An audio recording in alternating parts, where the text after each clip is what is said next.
Perkenalkan, nama Niludika Jelita, NIM 17025111171. Pada kali ini, saya akan memperagakan prosedur melakukan pemeriksaan fisik pada ginjal, pemeriksaan kandung kemih, pemeriksaan prostat, dan juga pemeriksaan eksternal genitalia. Saya akan melakukan prosedur pemeriksaan fisik pada ginjal, pemeriksaan kandung kemih, dan juga pemeriksaan prostat. Sebelum memulai pemeriksaan, saya akan melakukan anamnesis dan memberikan informasi kepada pasien. Selamat pagi Pak, perkenalkan saya Dr. Dika yang bertugas pada pagi hari ini. Jika boleh tahu dengan Bapak siapa saya bicara? Selamat pagi dok, dengan Bapak Edo. Usianya berapa Pak? 40 tahun dok, Pekerjaannya Pak? pegawai swasta. Alamatnya di mana ya Pak? Desa Panjar, Denpasar Selatan dok. Status perkawinannya? Saya sudah menikah dok. Oh ya, baik Pak, untuk identitasnya sudah cukup. Ada keluhan apa Pak datang ke sini? Saya nyeri pinggang dok. Sudah sejak kapan Pak merasakan nyeri pinggangnya Pak? Sudah 1 minggu yang lalu dok. Oh ya begitu. Mungkin bisa diceritakan Pak seperti apa nyeri pinggangnya? Nyerinya itu seperti menusuk-menusuk dok. Kadang hilang, kadang juga timbul. Oh begitu ya Pak. Apakah sebelumnya pernah merasakan hal yang sama Pak? Tidak dok. Mungkin saat melakukan apa Pak merasa lebih ringan atau lebih berat sakitnya? Biasanya lebih berat itu saat saya membungkuk dok. Oh ya begitu. Apakah ada gejala lain Pak selain nyeri pinggangnya? Tidak dok. Ya baik Pak.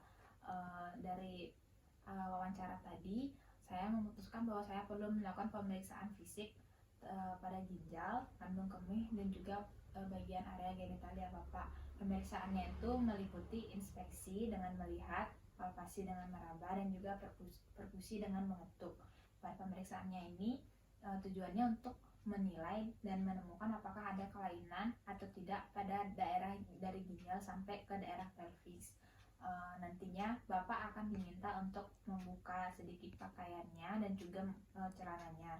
Akan terasa tidak nyaman mungkin. Apakah Bapak bersedia? Iya bersedia dok. Oke Pak, karena Bapak sudah bersedia, silakan Bapak bersiap-siap pergi ke bed. Saya akan mencuci tangan prosedur 6 langkah dan menggunakan handscoon. Silakan Pak. Baik, saya akan memulai pemeriksaannya. Pemeriksaan dengan pasien posisinya berbaring telentang di atas bed, dan saya sudah mencuci tangan serta menggunakan APD atau berupa handscoon, dan juga memposisikan diri di sebelah kanan pasien. Yang pertama, saya akan melakukan pemeriksaan inspeksi.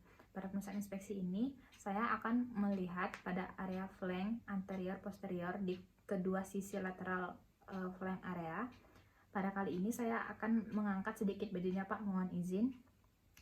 Baik, setelah diangkat bajunya, saya akan melakukan inspeksi pada area abdomennya untuk menilai apakah ada tanda-tanda kemerahan, apakah ada nodul, bintik-bintik, maupun tanda-tanda inflamasi.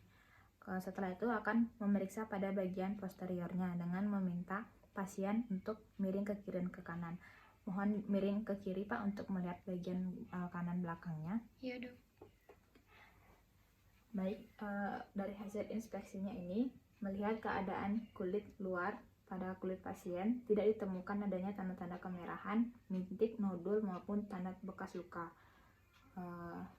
Saya akan melihat pada bagian sisi yang sebelah kiri Pak, mohon miring ke kanan. Baik, pada inspeksi sisi sebelah kiri juga tidak ditemukan adanya tanda-tanda kemerahan, inflamasi, bintik, ataupun nodul, dan juga bekas luka. Setelah melakukan pemeriksaan inspeksi, saya melanjutkan dengan pemeriksaan palpasi, yaitu dengan menekan pada flank area. Untuk palpasi ginjal kanan, saya meletakkan tangan kiri saya pada bagian posterior, lebih tepatnya di bawah costa 12, dan jari telunjuk di costovertebral angle. Kemudian tangan kanan pada right upper quadrant. Kemudian saya akan meminta pasien untuk menarik nafas dalam, sambil saya mendorong tangan kiri dan juga mendorong tangan kanan untuk merasakan dan meraba ginjal. Meminta pasien untuk menahan nafas, kemudian merasakan dan menilai bagaimana konsistensi, apakah ada pembesaran ginjal, apakah ada massa, dan apabila ada massa apakah mobile atau non-mobile, dan juga menanyakan apakah pasien merasakan nyeri atau tidak. Kemudian meminta pasien untuk menghembuskan nafas perlahan dan sambil merasakan bentuk dan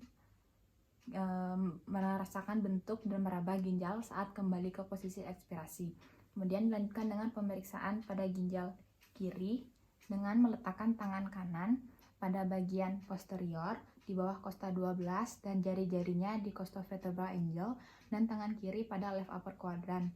Melakukan mekanisme yang sama, meminta pasien untuk menarik nafas dalam dan kedua tangan memberikan dorongan untuk merasakan dan meraba ginjal, mengevaluasi pembesaran ginjal, konsistensi, massa apabila ada massa, apakah mobile atau tidak, dan juga menanyakan apakah pasien merasa nyeri. Kemudian meminta pasien untuk menghembuskan nafas perlahan, lalu menahannya sebentar sambil menilai kembali ketika ginjal kembali ke posisi ekspirasi. Baik, pemeriksaan palpasi pada ginjal telah selesai dilakukan. Setelah pemeriksaan palpasi akan dilanjutkan dengan pemeriksaan perkusi ginjal atau dikenal dengan nyeri ketok ginjal. Pada pemeriksaan ini pasien diminta untuk duduk. Bapak mohon untuk duduk dulu ya Pak. Jadi pemeriksaan ketok ini dilakukan pada bagian posterior, di mana saya akan mengetuk pada bagian lateral di sebelah kiri dan sebelah kanan dengan menggunakan kedua tangan, di mana telapak tangan berada di costovertebral angle, yaitu di pertemuan antara vertebral column dengan costa 12, dan tangan yang lainnya mengepal lalu memberikan ketukan sedang pada area di posterior ini. Apabila pasien merasakan nyeri, dapat dicurigai bahwa pasien mengalami infeksi pada ginjalnya. Hal yang sama juga dilakukan pada ginjal sebelah kiri dengan meletakkan telapak tangan pada costovertebral angle dan tangan yang lainnya mengepal dan memberikan ketukan sedang dan menilai apakah pasien merasakan nyeri atau tidak. Jika nyeri, dapat dicurigai terjadinya infeksi pada ginjal. Setelah pemeriksaan fisik pada ginjal, saya akan melanjutkan pemeriksaan fisik pada kandung kemih yang meliputi inspeksi, palpasi, dan juga perkusi. Sebelum melakukan pemeriksaan ini, saya kembali memberitahu kepada pasien bahwa akan diminta untuk menurunkan celananya dan juga menanyakan apakah pasien sudah mengosongkan kandung kemihnya atau belum. Jika belum, diminta pasien untuk berkemih terlebih dahulu. Setelah pasien berkemih, lalu memulai pemeriksaan. Yang pertama, pemeriksaan inspeksi. Pastikan bahwa areanya sudah terekspos dan melihat apakah ada tanda-tanda kemerahan, apakah ada tanda-tanda inflamasi, apakah ada bekas luka, nodul maupun bintik-bintik. Apabila tidak ditemukan, berarti normal. Kemudian lanjutkan dengan pemeriksaan palpasi menggunakan jari telunjuk, jari tengah, dan juga jari manis, di mana saya akan menekan di sekitar area kandung kemih dan menanyakan kepada pasien apakah merasakan nyeri atau tidak. Jika pasien merasakan nyeri, tolong dikatakan ya Pak. Setelah melakukan palpasi, pasien tidak merasakan nyeri. Kemudian dilanjutkan dengan pemeriksaan perkusi, yaitu saya akan mengetuk jari tengah sebelah kiri saya, meletakkan jari tengah tangan kiri, kemudian mengetuknya dengan jari tengah tangan kanan. Perkusi ini dilakukan dari arah lateral ke medial dan juga dari arah atas ke bawah untuk menilai perubahan suara dari timpani ke dullness.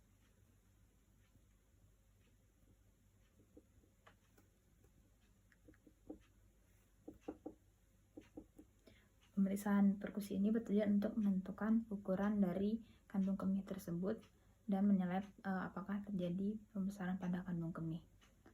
Pemeriksaan kandung kemih telah selesai dilakukan. Setelah pemeriksaan kandung kemih, saya akan melanjutkan dengan pemeriksaan prostat, yaitu meliputi dari inspeksi dan juga nanti akan dilakukan rectal touch. Sebelumnya saya menginformasikan kembali kepada pasien bahwa saya akan meminta pasien untuk melepaskan celananya. Pada pemeriksaan ini Pak, saya akan melakukan pemeriksaan dengan memasukkan jari telunjuk saya ke dalam anus Bapak. Apakah Bapak bersedia? Jika pasien telah bersedia, saya akan meminta pasien untuk melepaskan celananya dan mengambil posisi. Untuk posisi pemeriksaan rectal touch ini dan pemeriksaan prostat, terdapat beberapa posisi, yaitu ada posisi litotomi dan juga posisi lateral decubitus yang paling sering dilakukan. Pada pasien. Kali ini saya akan meminta pasien untuk melakukan posisi lateral decubitus dengan meminta pasien untuk miring ke kiri, dan saya berada di sebelah kanan pasien. Baik Pak, saya akan mencuci tangan terlebih dahulu dan menggunakan handscoon, kemudian akan mengoleskan jeli lubrikan pada ujung jari saya agar Bapak nanti terasa lebih nyaman. Baik Bapak, saya akan mengarahkan untuk posisinya miring lateral decubitus. Pada posisi lateral decubitus, pasien diminta untuk menekukan kedua kakinya ke arah dada agar daerah perianal dan perineum terlihat dengan jelas. Kemudian saya akan melakukan inspeksi pada daerah perineal dan perianal pada bagian kulitnya untuk melihat apakah ada tanda-tanda inflamasi, apakah ada nodul, apakah ada bekas luka maupun luka terbuka, dan melihat apakah ada kemerahan pada daerah tersebut. Jika tidak ada, berarti normal. Kemudian saya lanjutkan dengan rectal touch, yaitu memasukkan jari telunjuk ke dalam anus pasien. Selanjutnya saya akan melakukan pemeriksaan palpasi dengan rectal touch dan memasukkan jari telunjuk ke dalam anus pasien. Pertama, jari telunjuk yang sudah menggunakan handscoon sudah diberikan lubrikan ini akan saya letakkan pada bagian anus pasien dan tunggu sampai sphincternya rileks, baru kemudian saya secara perlahan memasukkan jari ke anal kanal dengan arah jari menuju ke arah umbilikus. Setelah masuk, saya akan menilai tonus otot sphincter anus. Secara normal akan terasa sensasi seperti menjepit. Apabila sensasi menjepit itu tidak ada, maka itu bisa disebut sebagai abnormal. Selanjutnya, saya akan melakukan gerakan memutar searah jarum jam untuk meraba dan mengevaluasi permukaan dinding rectum dan putar searah jarum jam dan mengevaluasi setiap dindingnya, dan putar kembali berlawanan arah jarum jam dan mengevaluasi kembali dinding rektum apakah terdapat lesi, apakah ada kelainan berupa benjolan atau massa pada dinding rektum. Selanjutnya, saya akan melanjutkan pemeriksaan dengan meraba bagian posterior prostat, dan mungkin pasien akan merasakan ingin kencing, jadi minta pasien untuk menahannya sesaat.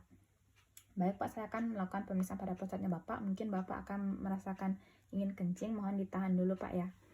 Saya akan meraba bagian prostat yang terdapat posterior prostat, di mana saya akan berusaha menemukan sulcus medianusnya, meraba lobus kanan dan kiri, kemudian menilai bagaimana bentuk, konsistensi, ukuran, dan apakah terdapat pembesaran, nodul ataupun tenderness pada prostat pasien.